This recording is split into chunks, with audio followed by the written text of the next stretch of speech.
आज आदमी के जिंदगी पाप के कारण तरह तरह की चिंता, दुख और अशांति में पड़ के सही रास्ता से अलग हो गईल बा।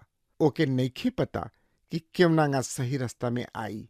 यही खातिर जिंदगी के राह कार्यक्रम प्रस्तुत करता। ये आपके अनंत जिंदगी और उद्धार की राह में चले बदे तैयार करेला। कृपा करके देखी, सुनी, ताकि परमेश्वर आपकी जिंदगी का रास्ता बताए वाला ठहरस। वचन अध्ययन से पहले सुनी एगो सुंदर आत्मिक गीत। प्रभु खातिर बदला विचार हो, छोड़ दुनिया जहनवा। प्रभु खातिर बदला विचार हो, छोड़ दुनिया जहनवा। प्रभु खातिर बदला विचार हो, छोड़ दुनिया जहनवा।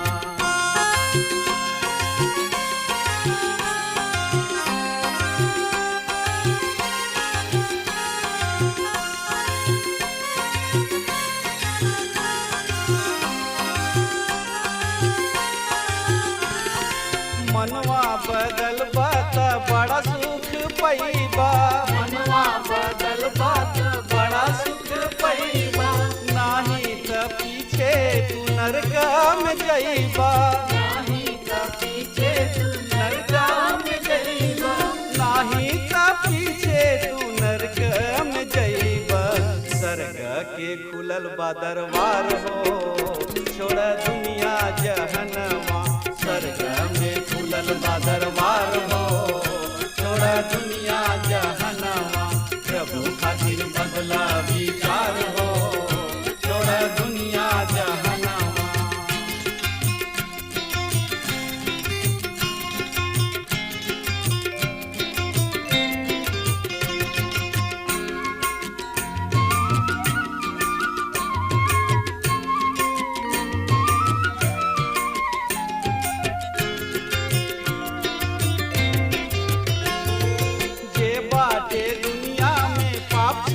भरल जे बाटे दुनिया में पाप से भरल। जिन यीशु नाम के केहू न तरल। जिन यीशु नाम के केहू न तरल। जिन यीशु नाम के केहू न तरल। यीशु नाम से बाटे उद्धार हो, छोड़ दुनिया जहनवा। यीशु नाम से बाटे उद्धार हो, छोड़ दुनिया जहनवा। प्रभु खातिर बदला विचार हो, छोड़ दुनिया जहनवा।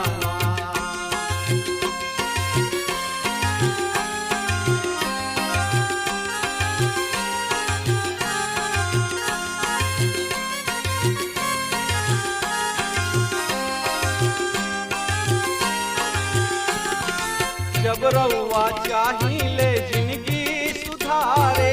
जब रउआ चाहिए जिंदगी सुधारे।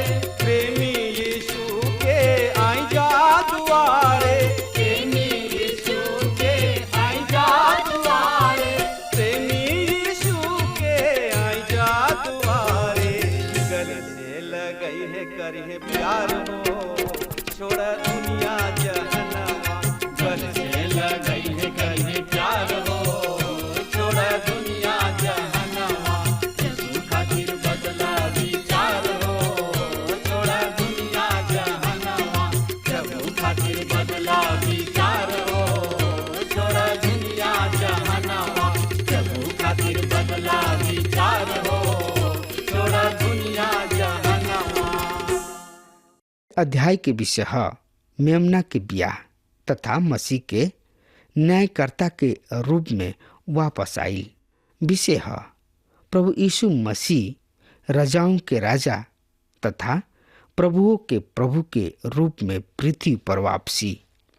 तो एकरा बारे में जानकारी खातिर रुआ हमरा संगे आपन पवित्र शास्त्र बाइबल निकाल लिहनी ह तो उनमें देखी प्रकाशित वाक्य किताब 19 अध्याय 11 से 13 पद इस तरी से बता रहल बा। फिर हम सड़क के खुलल देखनी और देखने की एगो उजर घोड़ा बा और ऊपर केहू सवार बा जौन विश्वास करे लायक और साँच कहाला और उ धर्म के संगे न्याय और युद्ध करला। उनकर आँख धधकत आग के जैसन बा और उनकर कपार पर बहुते ताज बा। उनकर नाम उनकरा ऊपर लिखल बा जौन उनकरा के छोड़ दूसरा केहू के ना जान सकेला। उ खून में डुबावल कपड़ा पहिर ले बड़न और उनकर नाम परमेश्वर के वचन ह। उजगर घोड़ा जौन पर प्रभु यीशु मसीह सवार बाणे युद्ध के पशु ह। जब प्रभु यीशु मसीह पृथ्वी पर देह के रूप में रहन उ यरूशलेम में एगो गदही के बाचा पर सवार होके प्रवेश कैले रहन जौन की शांति के प्रतीक रहे, युद्ध के ना। उ विश्वास योग्यता कहलात रहे काहे कि उ परमेश्वर के ओह कार्यक्रम के क्रियान्वित रूप दिहले जेकर लंबा समय से इंतजार रहे। उ सच्चा कहलात रहे काहे कि उ केवल सत्य बोलत ही ना रहन वरन जैसन उ बोलले वही तरी करेले भी काहे कि उ खुद सत्य हमें। उ धार्मिकता से न्याय तथा युद्ध करले। ध्यान दिही अब उ क्रूस पर अपन प्राण देवे के ना अइहे। अब उ दंड देवे खातिर युद्ध करे खातिर अइहे। उनकर आँख आग के ज्वाला ह। हमने के पीछे प्रकाशित वाक्य किताब 1 अध्याय के 14 पद में भी देखनी है जा कि मसीह के आँख आग के ज्वाला के समान बा। उस समय उ कलिसिया के बीच दिखाई देले बा पर यहाँ उ पृथ्वी के न्याय करे के अइहे। ऐसे उनकर आँख के ज्वाला बा। उनका कपार पर बहुत से राज मुकुट बा। इ दर्शावता कि उ संपूर्ण पृथ्वी पर शासन करी हैं। उस समय कोनो भी राजा ना हुई हैं। उ खुद राजा सबके राजा और प्रभु के प्रभु हुई हैं और उनकर एगो नाम उनका पर लिखल बा जौना से ओकरा अतिरिक्त अन्य केहू नइखे जानत। यहाँ प्रभु के 4 नाम दिहल गुल बा जौना के हमनी के 4 सुसमाचार में पावतन जा। पहिल का ह राजाओं के राजा। ई मत्ती रचित सुसमाचार द्वारा सुसमाचार में पावल जाता काहे कि मत्ती मसीह यीशु के राजा के रूप में पेश कइल गइल बा। दूसर का ह विश्वास जोग और सच्चा। मरकुस प्रभु यीशु मसीह के परमेश्वर के सेवक के रूप में पेश कइले बाणे। एगो सेवक के खातिर उनकर वंशावली के अपेक्षा उनकर विश्वास जोग सेवक होखल अधिक महत्वपूर्ण बा। तीसर का ह परमेश्वर के वचन। यूहन्ना रचित सुसमाचार में प्रभु यीशु मसीह के नाम परमेश्वर के वचन ह। आदि में वचन रहे। चौथ का ह ई नाम ह मनुष्य के बेटा। पर यहाँ लिखताणे कि उनकर एगो नाम बा मनुष्य के बेटा। पर यहाँ यूहन्ना लिखताणे कि उनकर एगो नाम जौन की उनका पर लिखल बा जिसे उनका अतिरिक्त और केहू नइखे जानत। प्रेरित पौलुस भी फिलिपियो के पत्री 3 अध्याय के 10 पद में बतावताणे कि हम उनका के और उनका पुनरुत्थान के सामर्थ के तथा उनका साथ उनका दुख में सम्मिलित होके के मर्म के जानी।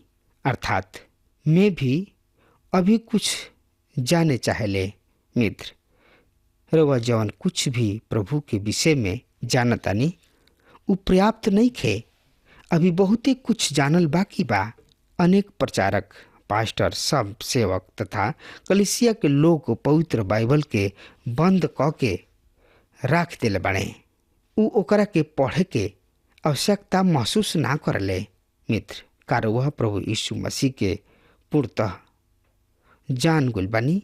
मित्र, प्रकाशित वाक्य किताब 19 अध्याय 13 से 16 पद एह तरी से बखान कर रहल बा। सुनि ध्यान से, हम यह पद के रुआ सामने पढ़ रहल बानी।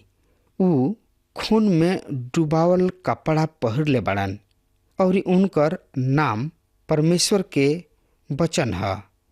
स्वर्ग के सेना कुल उजर साप और महीन मलमल पहिर के उजर घोड़न पर सवार होके उनका पीछे पीछे चलेली।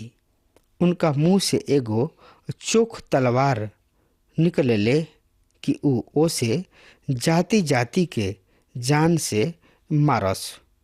और उ लोहा के राज दंड लिहले उन्हीं पर राज करी है।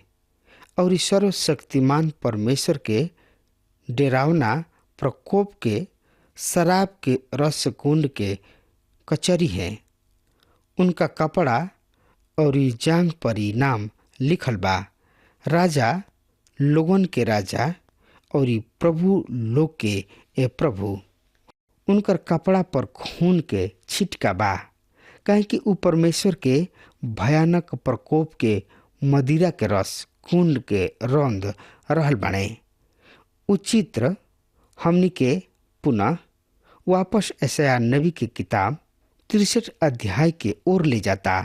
त एकरा बारे में जानकारी खातिर रुआ हमरा संगे पढ़े, समझे, सोचे, विचारे खातिर आपन पवित्र शास्त्र बाइबल निकाल लिहनी। हाँ, तो उहमें देखी यशायाह नबी की किताब 63 अध्याय 1 से 6 पद एक तरी से बता रहल बा।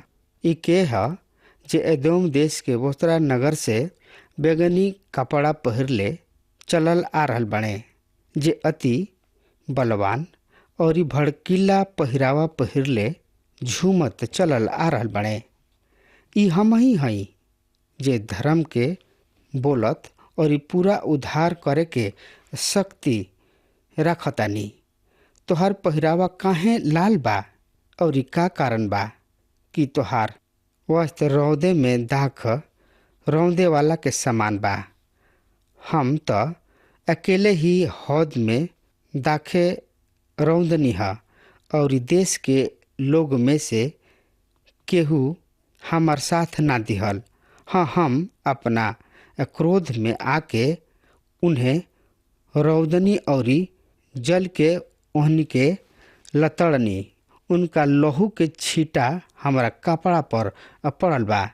ऐसे हमार सब पहिरावा धब्बादार हो गइल बा, काहे कि पलटा लेवे के दिन हमरा मन में रहे और हमार छुड़ाई गइल प्रजा के वर्ष जा पहुँचल बा।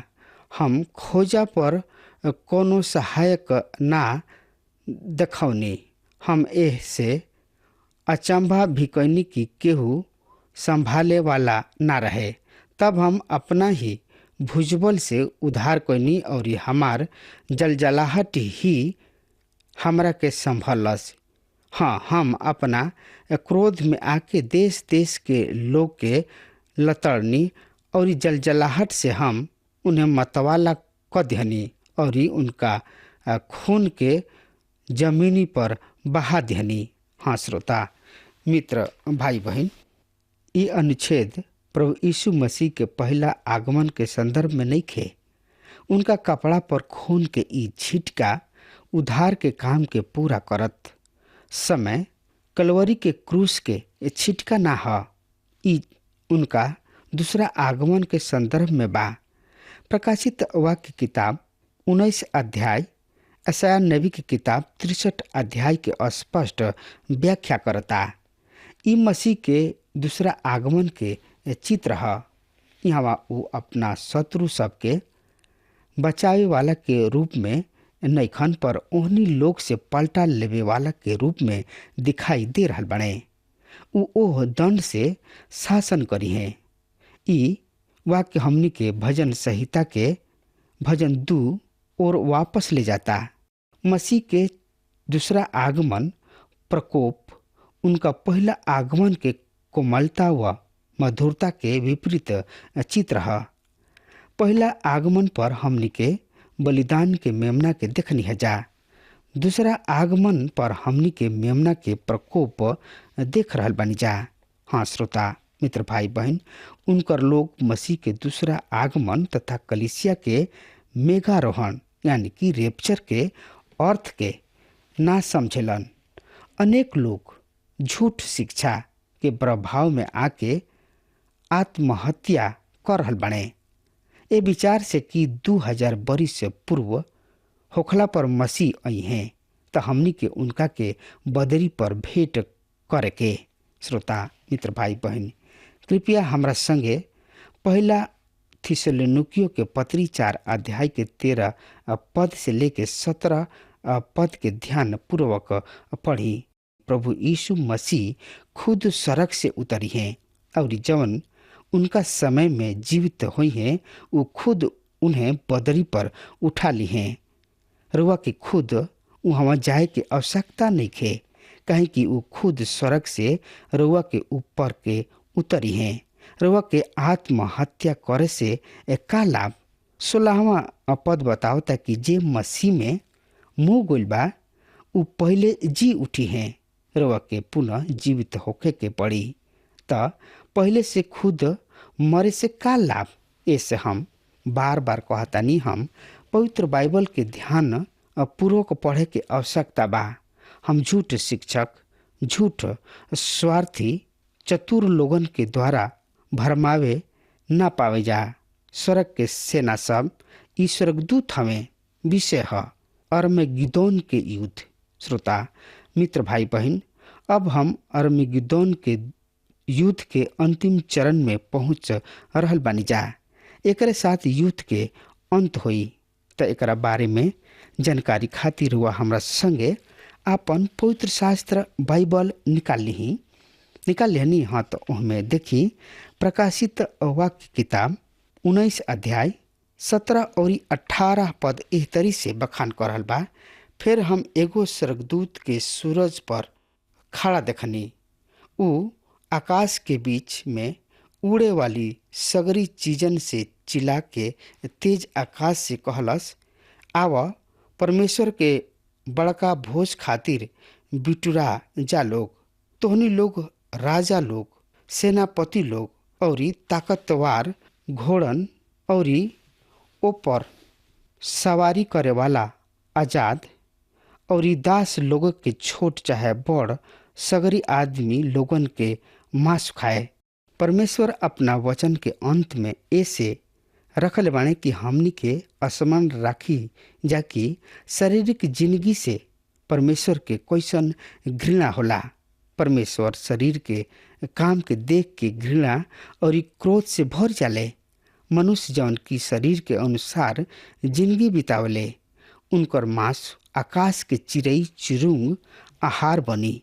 शारीरिक लोग शरीर पर ही दंड भोगी हैं, काहे कि परमेश्वर यह दुष्ट मानव के दंड देवे जा रहल बाणे। परमेश्वर के ई कठोर दंड मनुष्य के दिल के वास्तविक दशा के दर्शावता कि मनुष्य कैसन घिनौना व दुष्ट है। विषय है नरक के खोलल गोइल। हमन के पहला हाली नरक के खुलल देख रहल बानी जा। श्रोता मित्र भाई बहन, त एकरा बारे में और ज़्यादा से ज़्यादा जानकारी खातिर रुआ हमरा संगे पढ़े समझे सोचे विचारे खातिर अपन पवित्र शास्त्र बाइबल के पन्ना पलटी और ओह में देखी प्रकाशित वाक्य किताब 19 अध्याय 19 से 21 पद एह तरी से बखान करता।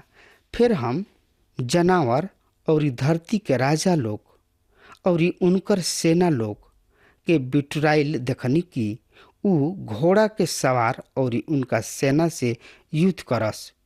उ जानवर पकड़ लिहल गइल और ओकरा संगे झूठ बोले वाला नबियन जौन ओकरा बराबरी में चमत्कार दिखा के उनका के धोखा देत रहले, जौना लोग पर जनावर के छाप रहे और जे ओकरा मूर्ति के पूजा करत रहले, ई दोनों ऊ गंधक से धधकत आग के झील में डाल दिहल गइले।